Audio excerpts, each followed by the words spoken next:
There have been several new developments in the race to autonomy this week. Tasha Keeney of ARK Invest shared their research showing that Tesla's data advantage with 200 million miles of daily driving data is helping them get to the edge of robotaxi. In the meantime, Uber is continuing to make waves with one partnership with another. They've announced a new partnership with Wayve, a company that says they can outfit any type of vehicle with all types of driving automation. Uber's strategy is to partner with as many companies as possible. They've now partnered with Waymo, Cruise, BYD, Aurora, and now Wayve. So we're going to see whether or not you think Tesla's lead in robotaxi is real when you see companies like Wayve and now all these other companies coming to fruition. And the perfect person to talk to and ask about that is Larry Goldberg.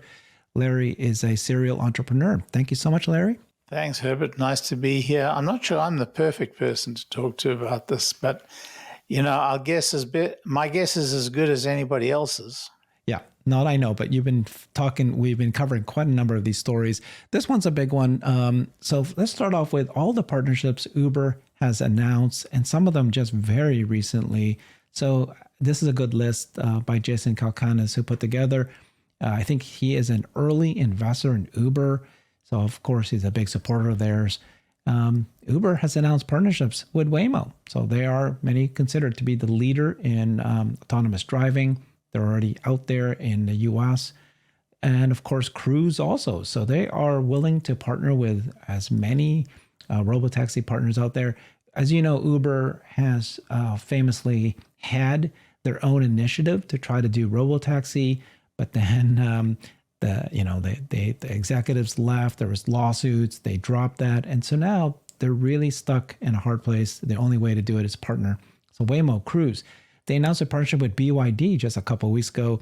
And this one is just strictly a transactional relationship where they're going to allow the drivers to buy BYD cars. They already do that with Tesla for the US. And now they let these Uber drivers buy BYD cars for other countries and around the world. And now they've announced partnership with Wayve, and they've also got a partnership with Aurora.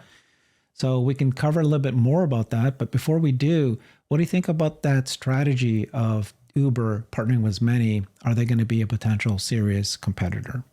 Yeah, it's a very interesting question. I don't understand, the multiple partnerships with second-tier providers of driverless technology. So Wayve and Aurora seem to me second-tier, and is that a backup strategy for their Waymo strategy? Is that because they feel that there will be, different winners in different geographies? Doesn't make a lot of sense to me. I mean, ultimately, if you believe that Tesla is going to win this battle for the primary provider of driverless vehicles, then probably whether or not you partner with them, you're going to be using their vehicles if you want to provide driverless vehicles at the lowest cost and the broadest range. So all of this is just noise to me, and I think Jason's really, talking his own book, and more power to him. Look, Uber is going to have to be very scrappy, very, very scrappy, because this is really a threat to their business model. They have to adapt their business model to driverless. And if it means partnering with everybody, then so be it. But I think they may be better off actually, aggressively partnering with Tesla. But time will tell. Time will tell. If you look at San Francisco right now, Waymo is in direct competition with Uber. Every dollar that Waymo gets is a dollar out of Uber and Lyft's pocket.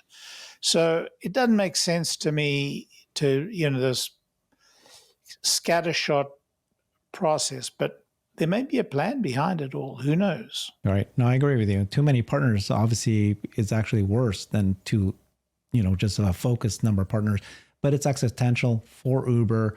We will be talking about ARK Invest and Tasha Keeney's, how she compared Waymo and Cruise versus Tesla based on the data advantage she sees that Tesla has.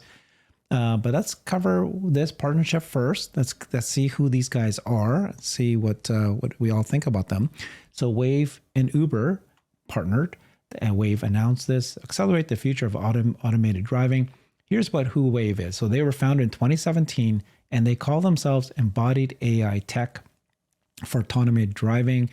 So their software and their foundational models and their hardware can enable any vehicle to perceive, understand, and navigate any environment. So they've developed mapless and hardware agnostic products for automakers and fleet owners. So basically, yeah, plug in our hardware, plug in our software, and we can make you autonomous. They're backed by SoftBank, so the pretty big investors, NVIDIA, Eclipse Ventures. Don't mean to interrupt, but anybody who is backed by SoftBank, that's not a badge of honor. Let's face it. I mean, SoftBank have had far more failures than they've had successes, and some of them at a spectacular level. That's right. I'm aware. So let's, this is just a video. It's funny in that, you go to their websites and you go to their YouTube channels and they rarely have any new stuff, this is 2 years old. This is the only one I thought that I could actually show to try to explain. But so they call it Autonomous Vehicle 2.0, and they've got embodied AI so they can attach it to, in this case, cars. They are definitely using, actually, I should have checked. Are they used? I don't see anywhere that it just says that they're only camera only, but I don't see the lidar there. Well, it looks like they've got a suite of sensors that they put on top of the car, on top of the roof of the car. If you look at that, there it is. Particular, it is lidar. So, yeah. I'm assuming it's cameras and lidar. Yeah. So they're based in London, and but they're trying to partner with as many possible. So okay, this is 2 years old. Looks really, it's not as very advanced as far as I can tell from just that. But again, it's 2 years old, so I don't know. So Wayve and Uber collaborate with automotive OEMs to use Wayve's AI to enable a range of automated driving capabilities. They're going to put future Wayve-powered self-driving vehicles on the Uber network in multiple markets around the world. Uber is going to make a strategic investment in Wayve. So that's what they announced. Extension of the company's previously announced Series C funding round. They did not say how much that they're trying to do, but with the additional funding and support from Uber, Wayve intends to accelerate its work with global OEMs to enhance consumer vehicles with Level 2 plus advanced driver assistance and Level 3 automated driving capabilities, while also working towards the development of globally scalable Level 4. I guess the part that I think is missing is Wayve is partnered with Uber, but don't they need to partner with the automakers? It's just like an Uber driver. So. I think much like I think that their idea is to have an attachable suite of sensors on any car. Yeah. Once they attach their sensors, then they can, through the standard car interfaces that are available today, they can control the car. There's several companies that do that already for various kinds of controls. Yeah. Yep. So I don't think that they necessarily have to partner with car manufacturers. Interesting. Yeah, and then they also say that they're different also because it's mapless end-to-end AI tech. Again, doesn't sound like it's neural net, but it's using the same words so that they can operate without the geofence limits. So that's what they're saying. A general purpose driving AI that can power all levels of driving automation in any type of vehicle anywhere in the world. That's their plan.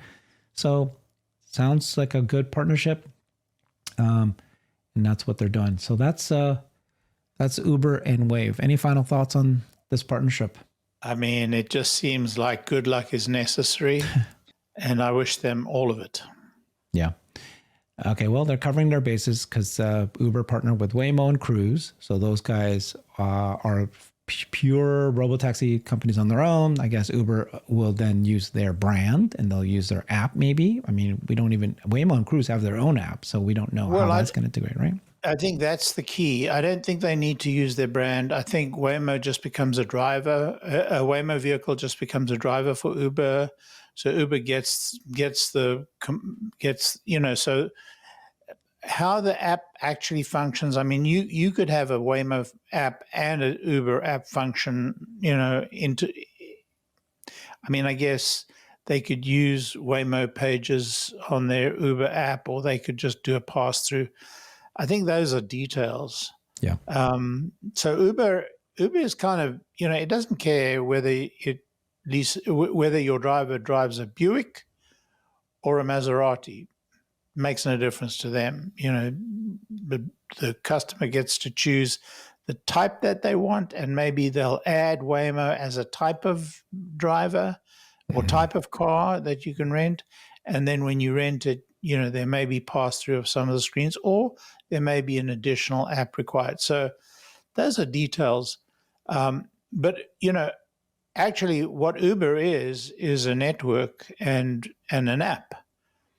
For the rest, it's up to the driver. And so from a functional point of view, it doesn't matter who they partner with.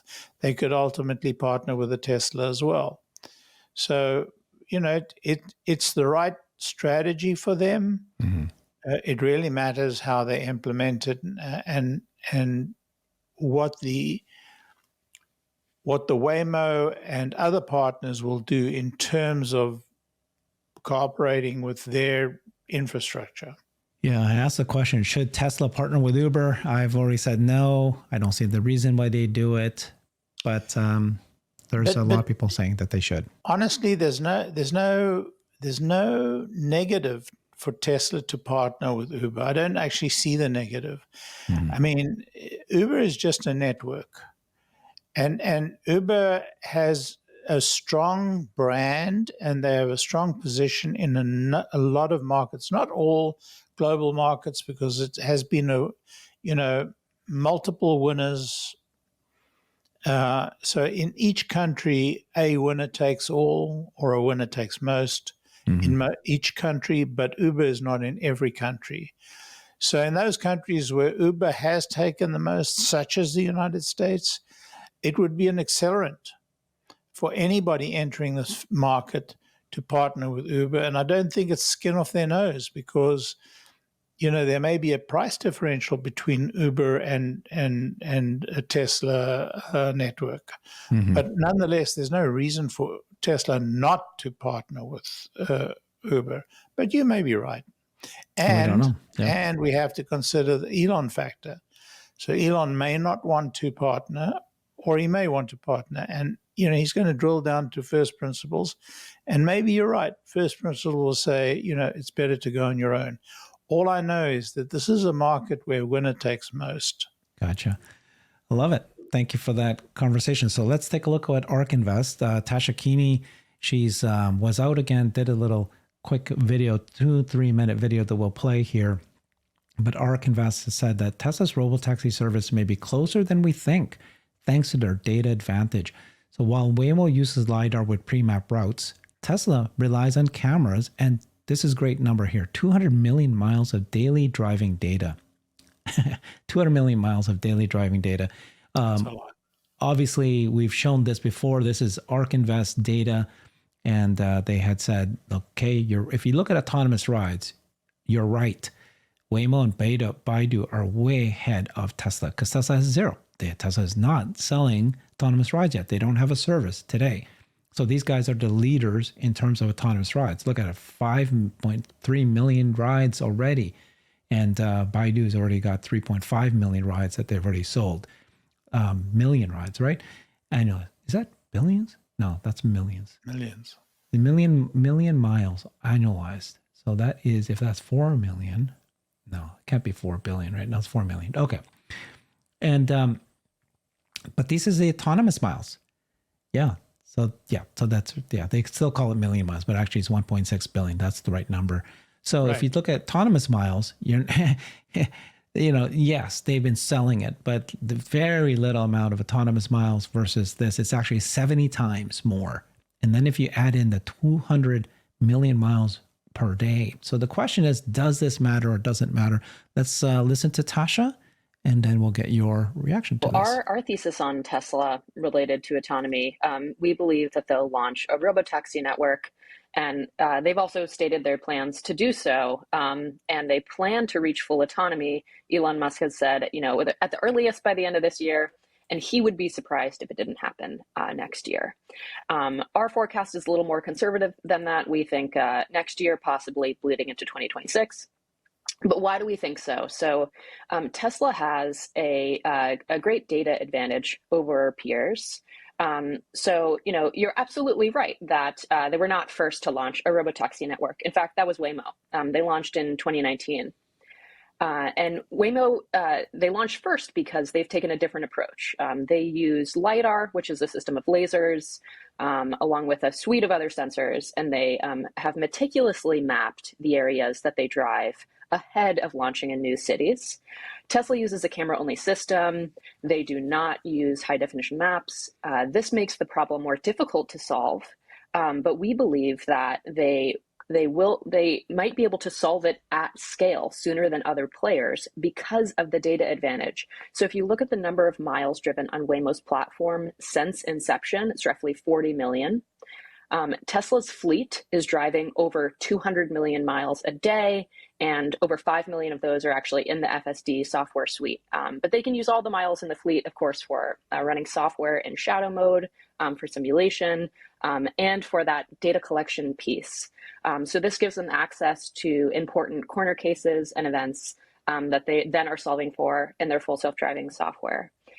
So this is what we believe will allow them to launch at scale, in addition to the fact that they're a vertically integrated manufacturer. They don't have to partner with an outside auto manufacturer to scale their fleet. We think that this gives them an incredible advantage. So we're looking out for the Robotaxi event later this year. As Kathy said, yes, Tesla has been overly optimistic about this in the past. But we've seen so much great progress, and we see many videos, and we have firsthand experience that the latest version of the full self-driving software is incredible. And you can already see drives where people do not have to touch the wheel.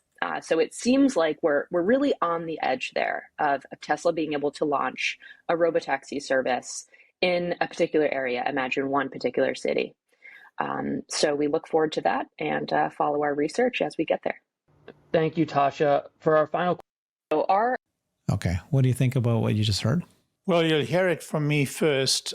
I doubt whether they're going to launch in one city at first. I think they're going to launch on a much broader basis.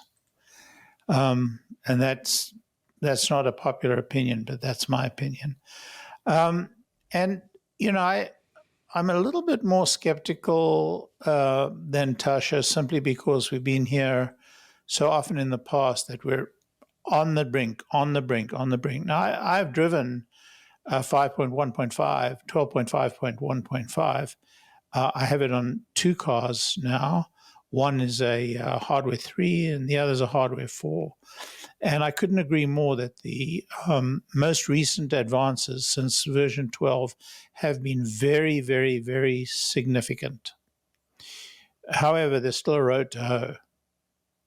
There are, understanding signs, the integration of the stack to the highway. These are two fairly significant hurdles to cross. And then there are another set of minor hurdles to cross. So I'm aligned with her that I don't think we're going to see this before the end of the year. I think we'll be, I'm aligned with her that we think we'll be closer to the end of next year before we see true autonomy. And then I think we're going to see the introduction on a very broad scale in the United States. And I think there's going to be a push to get it to Europe. So we're going to be, Tesla is going to be significantly further behind than they are today. And there are going to be a lot more autonomous ride-hailing vendors scrapping at the sort of local level with the lidar and the accurate maps. Waymo are going to expand quite aggressively and going to be in quite a number of cities with a relative handful of cars. And that's where we're going to be sometime towards the end of next year. In China, we're going to be a little bit further behind than that, because we're going to see a dozen, maybe, vendors, some of them achieving fair scale in quite a number of cities. And so it's going to be a lot more challenging in China unless we're able to land a really strong relationship with a fairly large number of OEMs. So the picture's getting more complicated, more exciting, actually, because once Tesla rolls out, the acceptance rate, the adoption rate, I think, is going to be very rapid. But I think ultimately it's going to be a winner takes most. And if Tesla is able to get approval in Europe and approval in China, I'm assuming approval in the United States, by the end of next year, I think they stand a very good chance of becoming the leader in most markets in a very short order. That's what I think. I could be wrong. Yeah. Okay. Well, I mean, we've had this debate so many times, but it's interesting that there's a whole group of people who will still say that Waymo and Baidu, there's going to be many, many companies that will be able to do level 4 autonomy. Right. And they'll say, well, but then at the same point, you just said it now. Well, Tesla needs to be able to read signs. It needs to be able to recognize hand signals and all these other things it needs to be able to do. Why does it not matter that Waymo and Cruise can't ever read signs, but yet they're a competitor? They're out there doing this. No, it's not true that Waymo can't read signs. They cannot read signs. Waymo and Baidu is lidar. Wait. Yeah.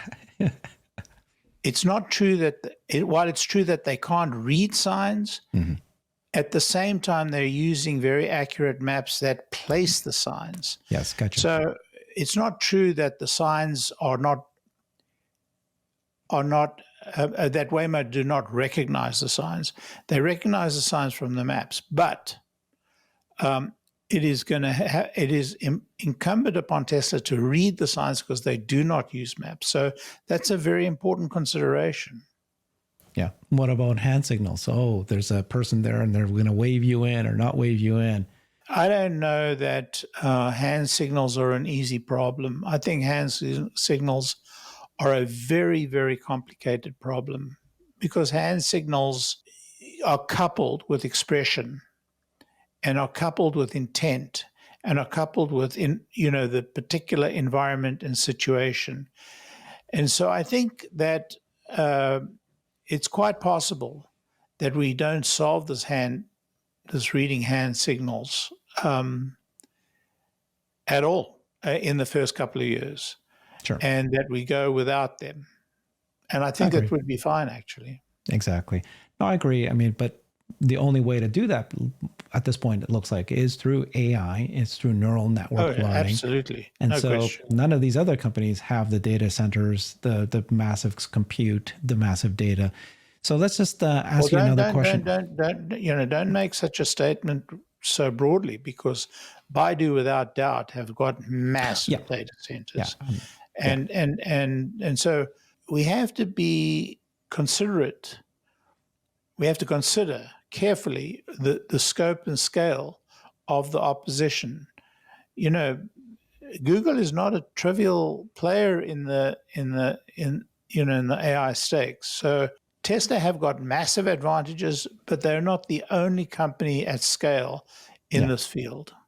Yeah, no, yes. So we need to just separate out the companies that actually have data centers, compute, and the data, and then they'll be able to do this. If they don't have it, then they're not there. And let's go through that. I mean, I just saw a note, won't mention who, but there's an analyst who basically says, again, that why is it that Tesla bulls do not think that, right? Why Tesla bulls don't think that many companies will be able to do level 4? And I'm like, I think almost every Tesla bull I've talked to agree that many companies will achieve this.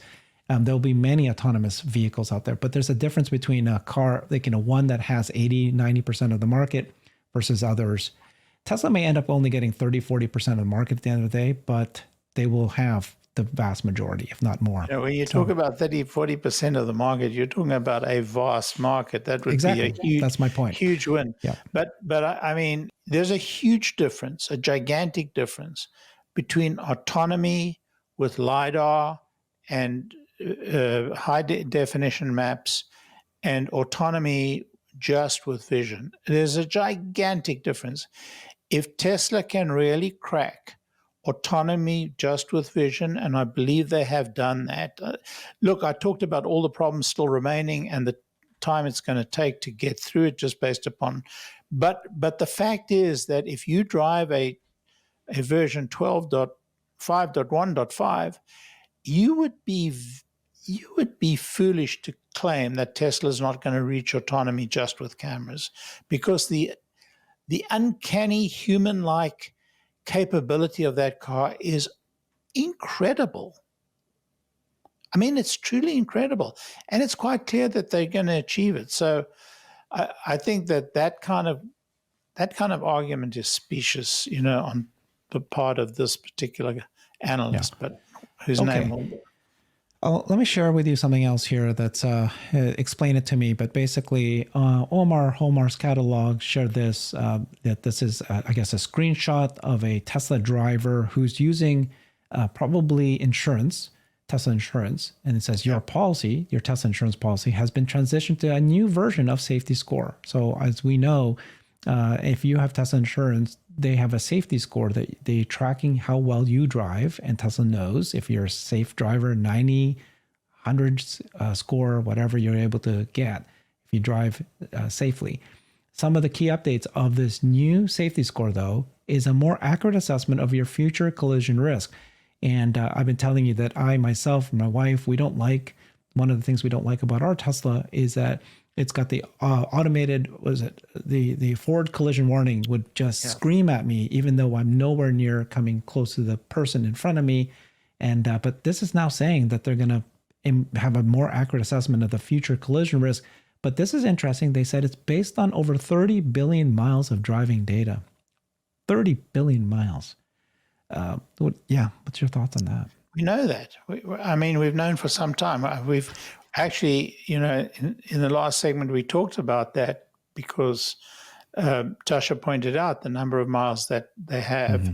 So the value of that data you can't actually express it. So one of the values is for insurance purposes.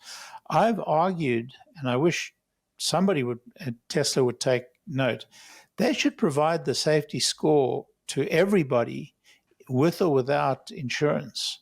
It's such a valuable tool. And having that predictive capacity, it's so valuable to the driver.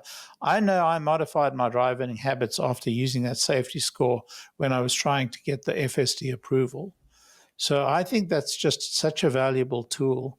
And I wish that they would roll out, Tesla insurance faster.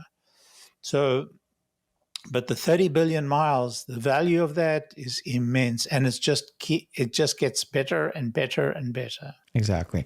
So just to clarify for people who may not know, every single Tesla that's been made has the cameras, 8 cameras, and regardless if you've bought full self-driving or not, or regardless if you're using it or not, it's still capturing data. And getting that data to Tesla. The problem with Tesla, of course, is they were compute constrained. They didn't have the massive data warehouses. Now the Tesla Gigafactory, is calling it Cortex. Now that goes online, they can take more of that data. But that data, 30 billion, I can't remember, what was it, 30 billion miles, is massive. So no other car company has that. And so it's, again, do you think you need the data or you don't need the data? So can I just clarify one thing you said, Herbert? They have the data on disk. They just haven't been able to compute using all of that data. So once the data center's online, and they have 2 very large data centers going up right now, and they will be able to actually operate all their models across all of the data. That's the number that's so critical. Yeah. And Ashok Goswami one time years ago said that we have so much information that if I asked it to, let's solve what should the car do if a car in front of you starts to drop debris. Let's say you're in a truck in front of you that has, it's a landscaping company and they have lots of leaves and it's starting to drop debris. What do you do? He goes, in a matter of several hours, I can press a button and have 10,000 versions of various cars in front of your car with dropping any kind of debris. We can then train it on that specific edge case. We can figure out what to do, identify what those debris is. And generate brilliant. a whole lot of other cases of cars dropping debris. So the ability to generate based upon sufficient input is very important. Love it. Thank you to walking us through Tasha Keeney's comments. She just basically clarified the data advantage. And then you've got Uber's partnership with all these different companies, whether or not they'll succeed, but at least they need to do something. Thank you so much, Larry. Talk to you soon. Bye-bye. I've created a website that is the most comprehensive resource for the Tesla investor. Please check it out. Simply go to my website at herbertong.com.